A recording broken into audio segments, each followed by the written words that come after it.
In today's show, there's something fishy going on down the market. Is fish altogether quite an aphrodisiac? Yeah, it is an aphrodisiac. Has it been serving you well? Well, I've got 12 children. Have you? It's bottoms up at the Rubber Dub. Am I in the Navy now? Yeah. And from the kitchen in my caravan, This is what they used to use in Victorian times. I cook up a traditional dish for our right royal bunch. Ain't half bad, actually. Yeah. Better than I thought it would be. Well, thank you very much indeed.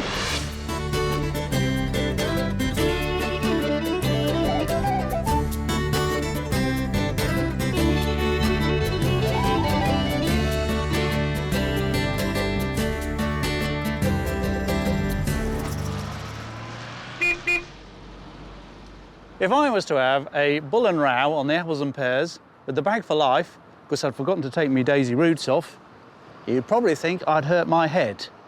But if you were a cockney, born within the sound of bow bells, you'd know exactly what I mean.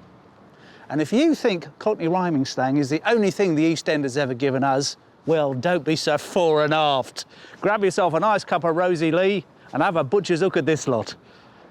I've absolutely no idea what I'm saying. It's complete gibberish.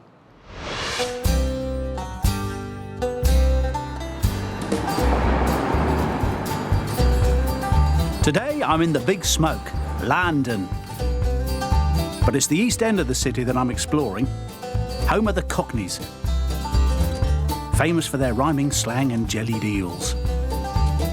Londoners born within the sound of bow bells became known as Cockneys way back in the 14th century, when country folk described working-class Londoners as cock's eggs, meaning people they didn't trust. The name stuck, and it wasn't long before EastEnders adopted the Cockney name with pride. From its bustling docks to pie and mash shops, barrow boys to Pearly Queens, London's East End has a strong sense of culture and identity that's made it stand apart from the rest of the city.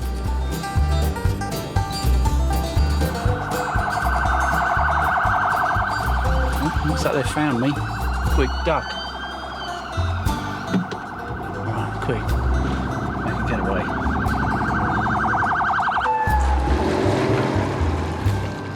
Nowadays, it might be home to artists, wine bars and trendy markets, but the traditional East End is still very much alive.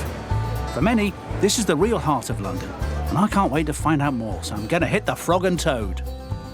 That's the road. Obviously, see, it rhymes. Frog and Toad, road. That's how it works.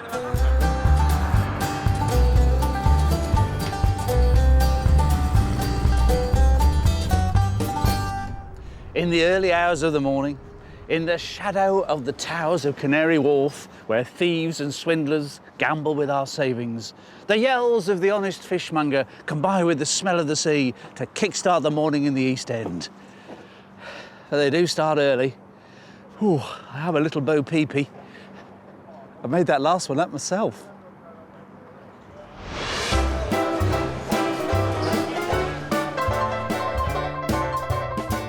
"900 years ago, Billingsgate Wharf was a sprawling marketplace, selling all kinds of goods to warm a Cockney's cockles. It became a seafood mecca in the 16th century, and soon after, the largest fish market in the world. Today, the market's moved a few miles up the road into modern premises, but it's still the hub of London's fish industry, with the same families supplying freshly caught fish to the local restaurants and eels to the pie and mash shops. Sammy, don't forget to keep count exactly how many you've had. Fishmonger Roger Barton and his family have been trading here for generations. £34 for the lady. Hey, Roger. How are you? How do you do? It's good to see you. So you like fish aid? I do, I love a bit of fish. So do I, you can't beat it. It's lovely. How long have you been working in Billingsgate? 51 years. I started for a firm called W.H. Boston. We used to serve the Queen. Did you? Yep. Did she come down the market? Well, if she did, she was in disguise. And she loved her fish, though. Yeah.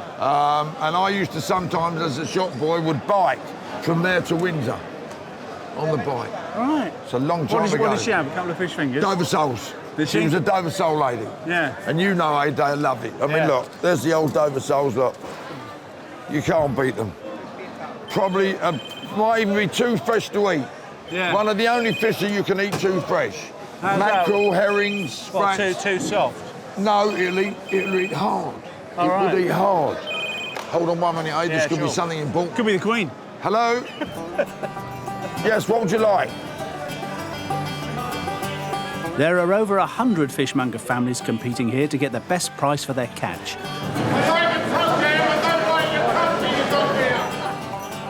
And the daily banter is as much a part of their jobs as filleting a Dover sole. Most of their fish is sold wholesale, but if you're willing to get out of bed early, the doors are open to any of us. But you've got to arrive before dawn to catch the freshest fish. Some of it caught right on the doorstep. Do you get much out of the Thames? Yes, we do. A lot more than we used to. What have you got out of the Thames then? 'Cause Right, we get herrings. You know, the Thames was a dead river not a Yeah, long if you time ago. go down the wasn't it? south end now, there's about 17 seals. Yeah. That is a great indication that there's fish there for them to eat. Yeah. 30, 40 years ago, you wouldn't get them. But now you do. It's cleaned up, fantastic. Whiting, sprats, Dover sole, a lot of Dover soles, bass, flounders, dabs. But it's not just locally caught seafood that Roger sells. Nowadays, he's got fish that's been reeled in from all corners of the world. What have you got on here then? Pollock, eh? Sword loin, barracuda, scallop meat, turbot. Michael, would you like to tell Aid what they are? It's called rabbit fish, sir. It's a what? Rabbit fish. Rabbit fish? It's a rabbit fish. Where Where's does that it come from? from? It's come from Indian Ocean, sir. Is it? Yes, sir. Do you have Love to know the every fish. kind of fish there is? Yeah, Yeah, he knows all his fish. Yeah. He's very good, Michael. How many fish do you sell? What kind of Different fish kinds you of sell fish. over the year? I could serve you a different fish 365 days of the year. Could you? Yeah, you could have a different fish. Well, I a like week. them all. You'd love them all. And they're all got their own taste. They're Yeah. all individuals. You'll love these shrimps, eh? You'll have Yeah. to take some of them. They're fabulous. I love shrimps. Very good for love making, they tell me. Are they? Yes. Is fish altogether quite an Yeah, aphrodisiac? it is an aphrodisiac. Has it been serving you well? Well, I've got 12 children. Have you? And my dad had 13. So I'm still going. Yeah. Still trying to break the record. So what have you got that we could just cook up in my kitchen? Right, what we'd like to cook up today, I would think. Morning, Ronnie. Thanks, Ron. I think would be some nice grey mullet from the Thames. Will you fill it a bit for us? Yes, if you want me to. Oh, fantastic. Okay. Cheers, man. Leave it to me. Here we are then. Here's our grey mullet. Here's our grey mullet, Aid. And as you can see, I've nearly filleted them right the way through, and I'm now just going to finish them off. And as you can see, look, the flesh is lovely and white, Aid, isn't it beautiful? This is guaranteed to put hairs on your chest, Aid. Did you know that the grey mullet is a bottom feeder? No, not that sort of bottom. I mean, it hunts for food along the river bed. So you might only get one in there. You might just cut that in half. Yes? Well, we'll cut this one in half. That'll go round the sides, Aid. Yeah. Got it smelling lovely already. Are you married, Aid? I am, yeah. Been Oh, well, married you wouldn't have to be the way you cook, Aid. 26 years or something now. Lovely, good luck to you, Aid. Late starter, I see. Only 3 children. Only 3? Well, you're doing marvellous, Aid. You eat that fish, I guarantee you'll have a fourth on the way within a month. Shall we try that? There you go, sir. Merci, If you just monsieur. want a fork. Get that off. Now, let's have a taste of this Thames grey moulet. Grey moulet. Grey moulet. Nice. That's my Nice. breakfast. That's lovely. And you haven't overcooked it, Aid. That's the wonderful part about Very it. tasty, isn't it? It's lovely. It's a very full-flavoured kind of fish, It's isn't lovely. It's firm. it? Quite strong. Yep. That's fantastic, Roger. Thank you very much Lovely. for showing me around. Aid, Been an honour you're to meet more you. than welcome. Please come again. Bring all your colleagues, and we'll feed you again. Thank you very It's much. lovely, and it's been an honour to meet you. Thank you. May you go far afield and learn more and more. God bless you. Thanks very much, and see you soon. All right, and thanks Governor. for the milk. Nice breakfast. All right.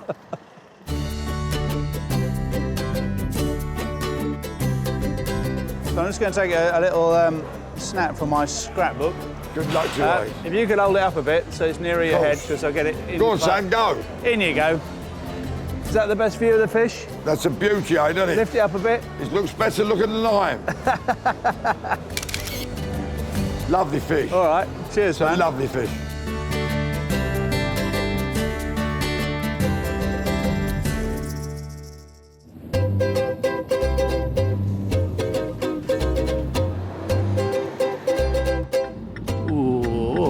Oh, bus, get out of the way. What are you doing coming out? Not even signalling. I'm travelling round Britain with my rather cute caravan, discovering foods and traditions that are being passionately preserved. Today, I'm in London's East End, where I've muscled my way into a seafood palace. Hold on 1 minute, Aid. Yeah, This could be something important. Could be the Queen. Hello? Next, it's all hands on deck for a very unique Cockney celebration. In Bow, in the East End, an age-old tradition takes place every Good Friday at the Widow's Son pub. It involves hot cross buns, sailors, and lots of rum. Sounds like my kind of party. But first, I'm off to Mr. Bun's bakery to make some of my very own buns.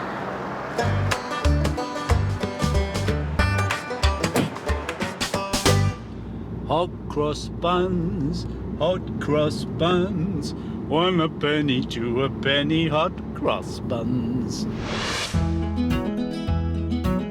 During the 19th century, London was the hot cross bun capital of Britain.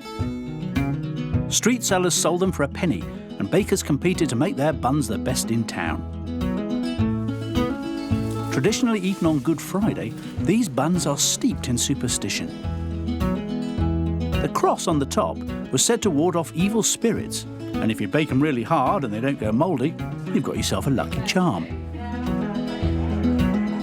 In the East End of London, super-size hot cross buns take centre stage in a traditional annual ceremony, and I've been tasked with the job of making them. So I've come along to an old East End bakery where Andrew Snow, aka Mr. Bun, has been making buns for decades. Mr. Bun. Hey, How do you do? Nice to meet you. And you, sir, and you. You're not really Mr. Bun, are you? No, I'm not Mr. Bun. Mr. Snow. Mr. Snow. I'm going to call you Mr. and Mrs. Bun. And your daughter's here as well, didn't she? Oh, we have Yes, a Molly. baby bun somewhere. Baby Bun. This is Oh, our baby daughter, Bun. Molly. Hello. Nice to meet you. Miss Bun. Yeah. So we're here to do hot cross Yeah. buns. Here we are. Now I've met the delightful buns, it's time for us to make some scrumptious ones.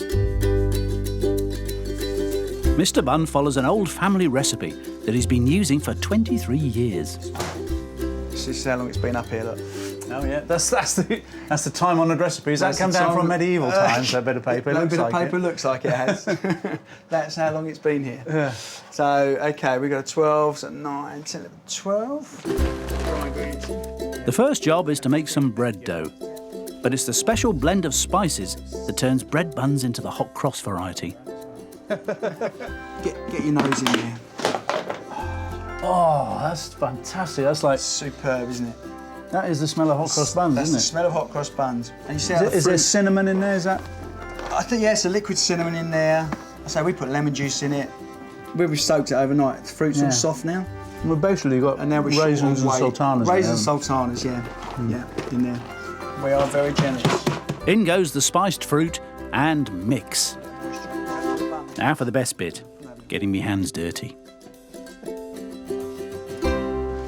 So you get your hands like this, Yeah. one behind, and basically you're pushing in with your thumbs, against your thumbs. Get your thumbs in the Alright. middle, and that's it. You see it going round? Yeah. And you should be getting a nice, tight, firm skin on the top without putting your fingers through the other side. All right. The kneading stretches out the dough so the yeast can do its job. Without it, my buns won't rise. Being good with your hands is a proud baking tradition. Come from this direction. That's the top, and just gently moulding it in. Must be gentle with them. This is why the girls love it. All right. See? I shall do this to Jennifer as soon as I get home. I'm sure she'll appreciate it. I'm sure she will. Darling, we'll just get on the table. I'm just going to give you a mould. What are you doing? You're playing with it. These need to be double in size, so to give the yeast a chance to do its job, the dough is left to rest. What next? What next? Mould them up. All right. Get them on trays. 40 minutes later, and it's time to shape my ceremonial buns. Yeah? Looks good to me. That one go there, and that one can go there. A little bit of a push, a little bit of a push. And they're going in the prover. And they'll be in the prover about 40 minutes. All right, just to rise up a bit. Just to rise up, and then we'll have you piping them up. OK. So now what? Everyone's walking around with purpose. But this is what bakers do.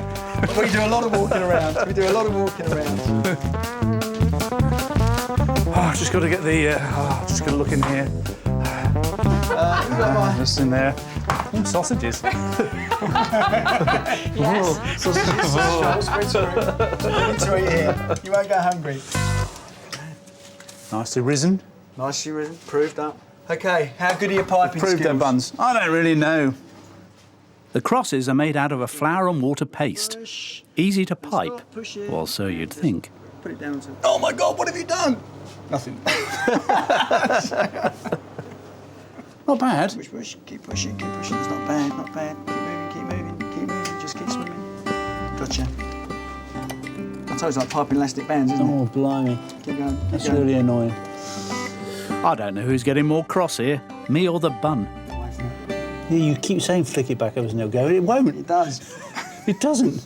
Look, it just forms a huge line. Use your finger. I've got the I'll other... use my finger. Oh, you ruined it. Oh. That was your fault, that one. OK, these are going straight in. Which Oven one? number 2. Oh, it's nice and warm in there, isn't it? And we'll put those in the middle. That's my buns in the oven. We're charging extra for these ones. But this next batch is for sale in Mr. Bun's shop. And I'm starting to get a bit hot under the collar. Oh, I've never been so nervous. You're nervous. This is really pressurised. I'm really nervous. I've got to sell these. I know, that's what's hurting me.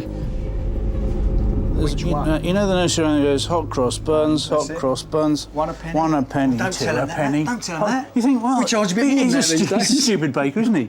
You can either get one for a penny or two for a penny. Well, I'll have two for a penny. Too. Well, they do that. It's called a bog off now, isn't it? Yeah. Well, I did all of them. Look at that. You did. We're gonna. Great for me. Fantastic. Look at that. We're gonna put Look at those- that. Oh, look. Oh, look. Oh, I've look, got my you- finger in it now. OK, let's check There we out. are.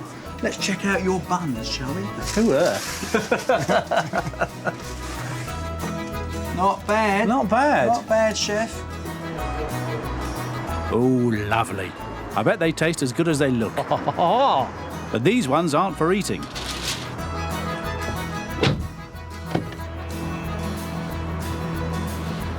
Here we are. Got me buns. Oh. Clunk, click, every trip. And off we go. Next stop, the pub.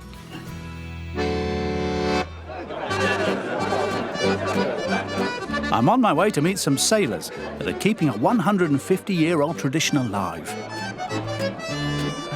Known to the locals as Bun Day, it's one of the oldest events in the East End, and it takes place here, at the Widow's Son pub in Bow.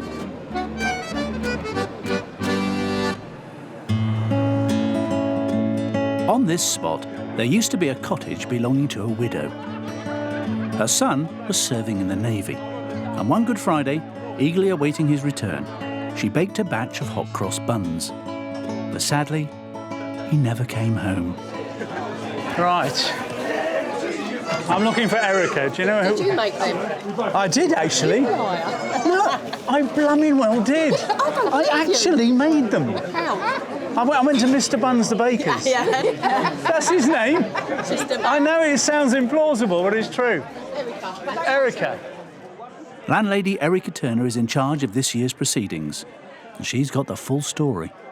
Every year on the day that he was expected home, she hung made a- another bun. and hung it in the window. Ah. So it might have been in the hope that he might return one day, but she did it religiously until the day she died. All right. And when the pub was built, they named it after her, like the widow and her son. Yeah. It's called the Widow's Son.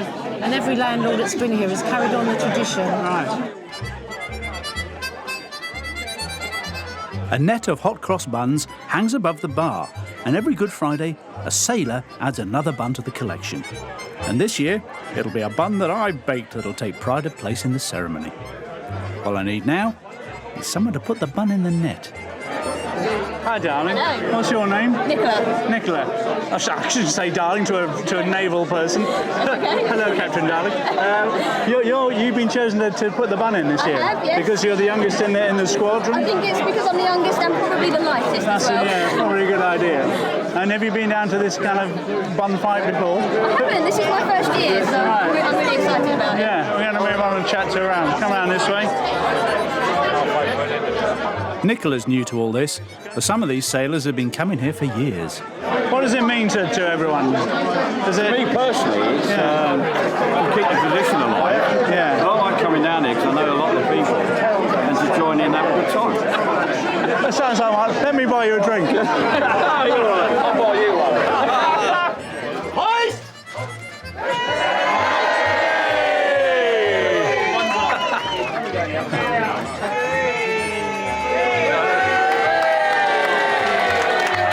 We've raised the bun, now to raise our glasses. Rum has been a naval tradition since the 17th century, when British ships sailed to the Caribbean and a tot of rum became part of the sailors' daily ration. Right, has everyone got a rum? And what I'd like to do before we up spirits is to say it's great to be here, but there are people that aren't here and we miss, and for our absent friends, Royal Navy, up spirits.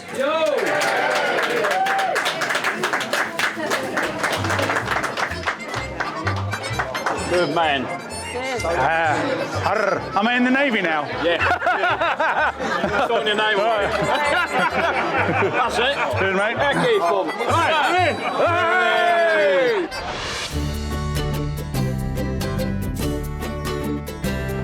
What a boy, eh? What a boy.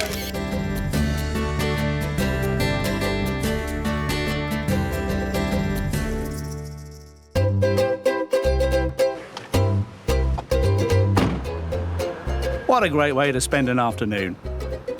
Not only have I been entertained by a fun bunch keeping up an old tradition, but I've found out the miraculous qualities of hot cross buns are endless. Apparently some young maidens, they used to, with a pin prick, you know, just kind of make the date in the bottom of them, and they keep them in their drawer with their perishables. And it meant if they could keep it for a year and it didn't go off, then they get married the next year. That's quite nice. Another one I really like is that you keep it, and if ever anyone got ill, you just give them a little bit, cut a little bit off, and give them a bit of a hot cross bun. And it would have magical powers, and you would get better or die. I'm journeying around Britain, tracking down traditions and customs. Today, I'm in East London, where my taste buds have been tickled. That's my breakfast. And my steady hand has been put to the test. I've never been so nervous. Now, though, I'm off to tuck into a dish that's been flogged on these East End streets for centuries. All right, be lucky. Hang on. Ooh. I think I put the wrong Pirates of Penzance on this morning. Now, a dish that is synonymous with the East End is pie and mash with eels and liquor. Now, I'm very ashamed to say, I've never had it before. Time to put that right.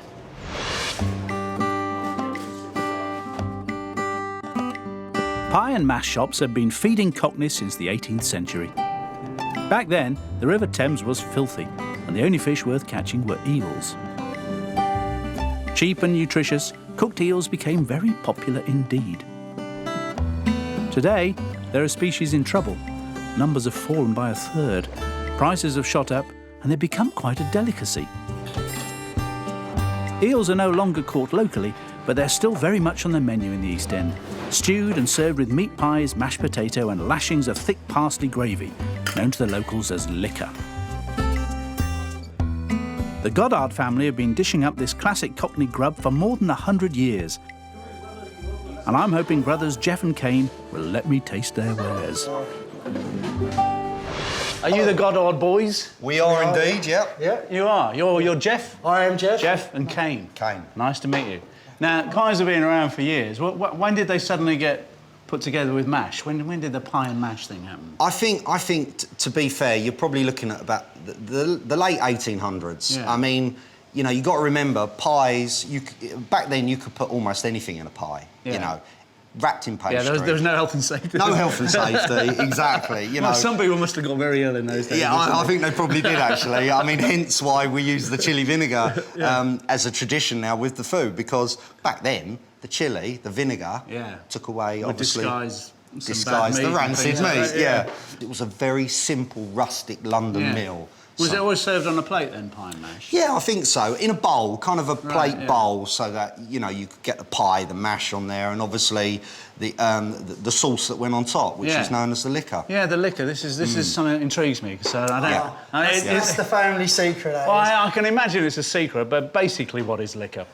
It's a sauce that goes over the eels, and it's made from when you stew the eels. You strain all the eels off, and then that stewing stock forms what the basis of the liquor is. And then you make up a parsley sauce from it, like people get when they have like cod and with like a bit of parsley sauce over it. But this has now got the eel flavour in it, and people had it over the eels. But of course, people like to have the hot eels with their pies, so it sort of evolved where you've got the liquor going over the pies as well as the eels. Now you're having your pie and your mash with eels. That's right, And you've got meat on the plate and you've got fish on the plate together. Surf and turf. Yeah, that's it, the original surf and turf. And it is a really nice combination. Well, should we go and make some? Yes. I think we should. Let's go to it. Let's go and make some. Come on, you show me where. The pie and mash bit is pretty straightforward. I'm more interested in finding out what the boys do with the eels. So what have we got here? Right, what we've got here is the eels. It's fresh. I've just gutted it to make it easier for ourselves. All we've got to do now is chop it up and hopefully chop them up into sort of pieces this size, bite-sized pieces, and then we can stew them. Okay. Don't chop your fingers off. Which... Ah!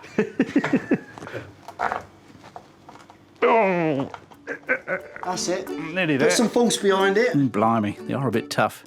Use some elbow grease. Oh, he's rubbish. Who is he? Oh, it's me. That's it. Good stuff. They're nice pieces. I've chopped up many an eel. Goddards no longer rely on the Thames to supply their eels. Instead, they're imported from abroad.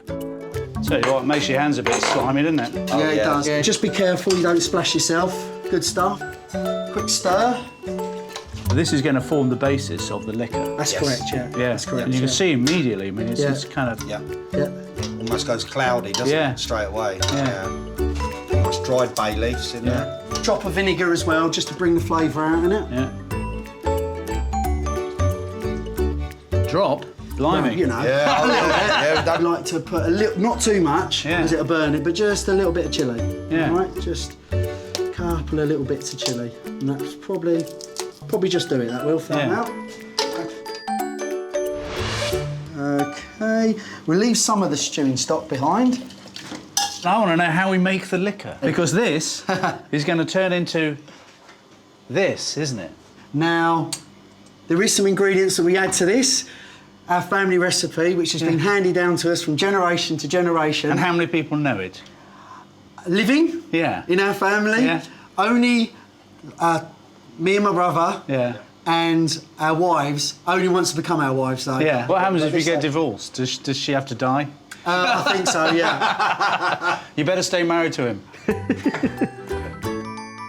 I can't persuade the Goddard boys to give anything away. And who can blame them? It's the secret ingredients that give their liquor its unique flavour. So there we got our liquor. That's our liquor. Now we've got to go and put the pies in. That's it, exactly. Right. Should we go and do that? We'll go and do that now. All right. Cheers.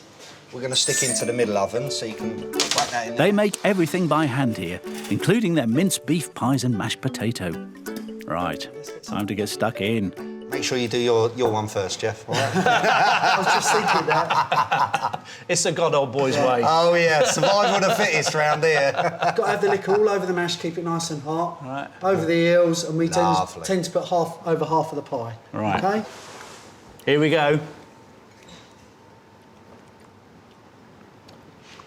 It's a culinary sensation. It is, actually. And it is important to know that this is the heartthrob of London. This is what London grew up on. Yeah. It's not fish and chips, it's not burgers. Pie and mash is the very heart of London. I think it's a fantastic establishment. I think the food is just delicious. And long may it continue. Thank you very, very much. No problem. For showing me. I shall be having you down. I shall be coming quite regularly. Good. I hope so. Cheers.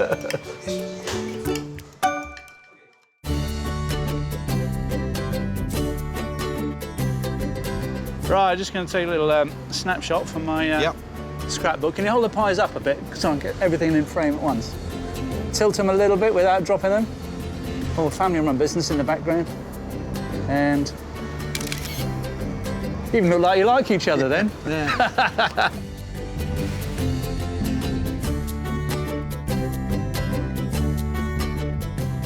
Did you get on? Yeah. Oh, we've had our moments. We've had moments. We've had a few. We've had a few fallings out in the kitchen. I've chucked a few spuds at him. Yeah. Fisticuffs? Not as a fisticuffs. He has thrown the odd knife, and we have. Not fisticuffs, but he has thrown the odd knife. I've had a pot of peas that I've gone East End of London. like that.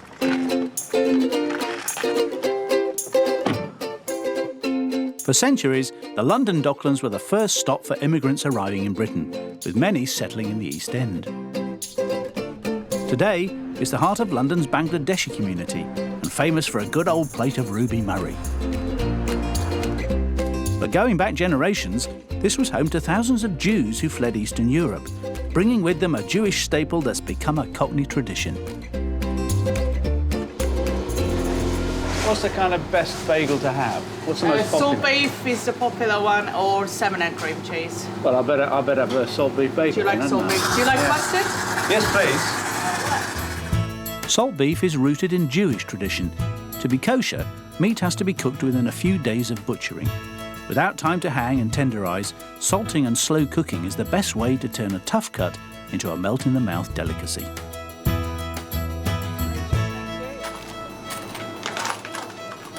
That's lovely looking beef, isn't it? Enjoy it. Yeah. Thanks very much. Thank you. Cheers. Fast food, East End style. There we are. The bacon. Look at that salt beef. Absolutely delicious looking.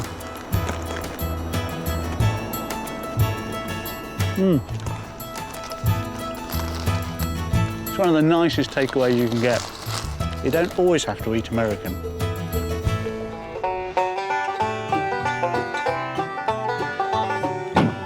I'm on a journey across our country to find the foods and traditions that make Britain, well, British.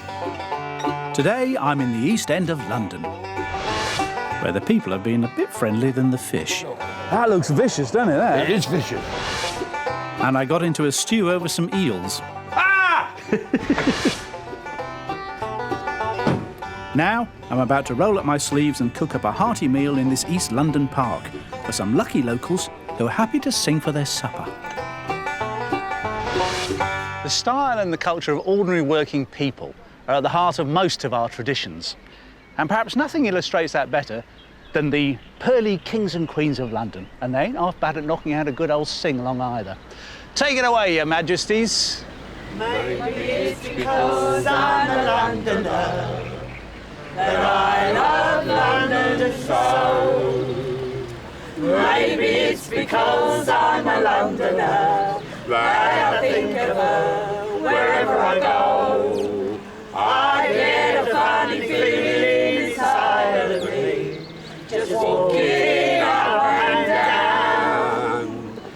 Maybe it's because I'm a Londoner that I love London town. Get off me barra, that I love London town.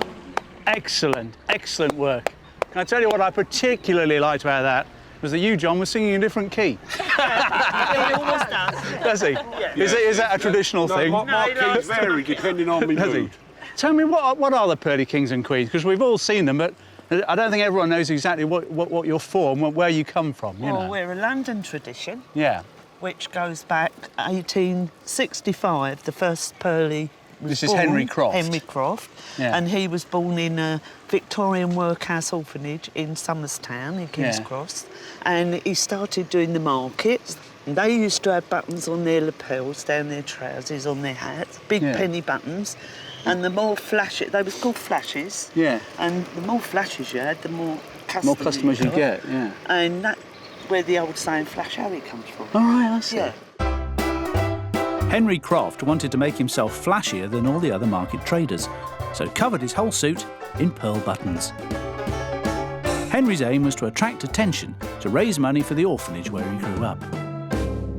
And he did so well that other charities like hospitals, because there was no national health then, was there? Yeah. So hospitals relied on charity. Yeah. And at the time there were 28 London boroughs, and he made a Pearly family up for each borough. You're here for raising money for charity. That's what the Pearly Kings and Queens do. That is what we do.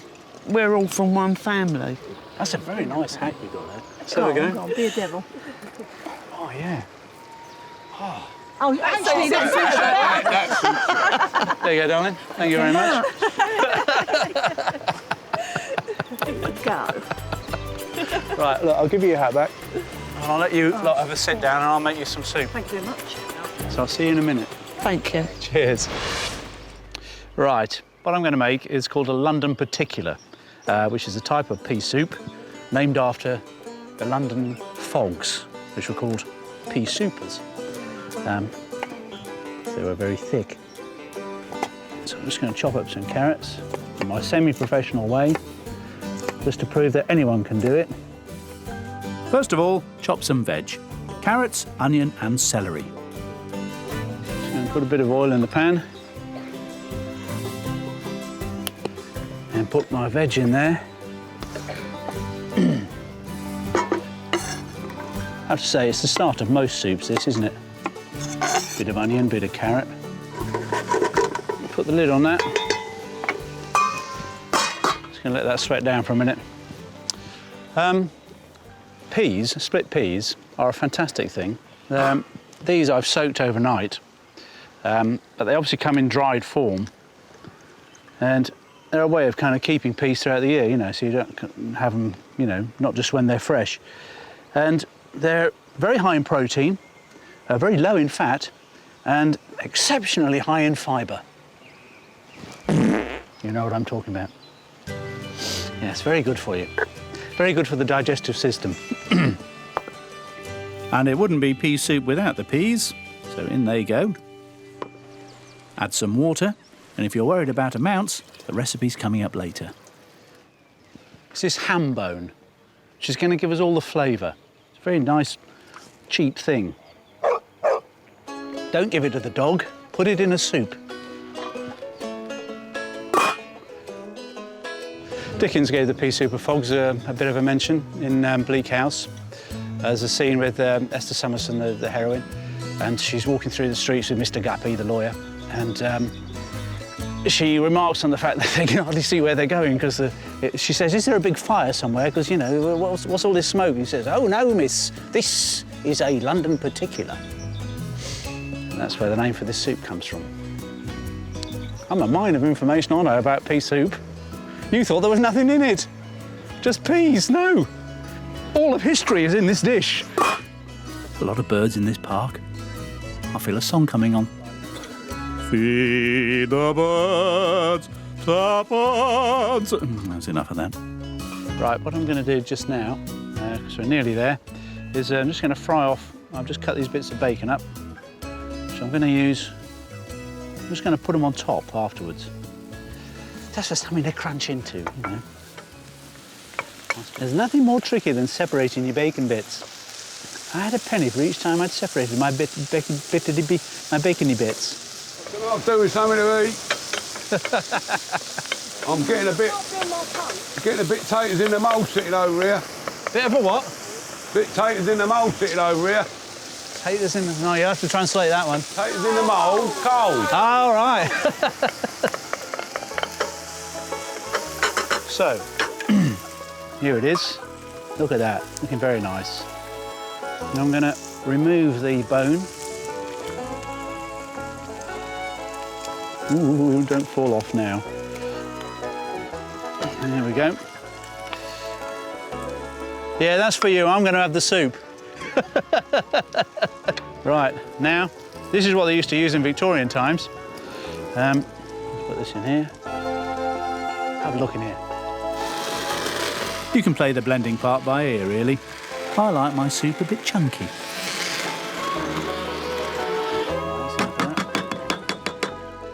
And finally, pour in some cream. This makes it rather rich, unctuous. Oh, that looks lovely. Oh, look at that. There we have a London particular with bacony bits.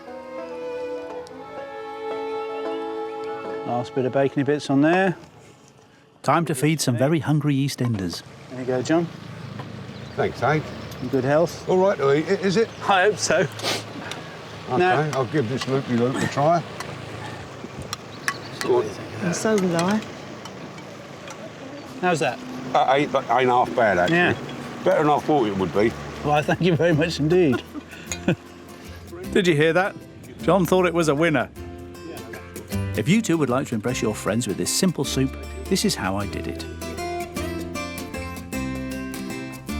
First, fry the chopped onion, carrots and celery in some oil for about 5 minutes. Add the split peas that have been soaked overnight, some water and the ham bone. You may need to pop down to your local butcher for that. Leave to simmer for an hour.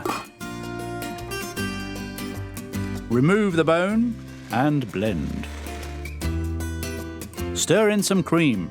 Double cream makes it nice and thick. Fry some bacon until it's nice and crispy. The crispier the better. And sprinkle on top of your soup.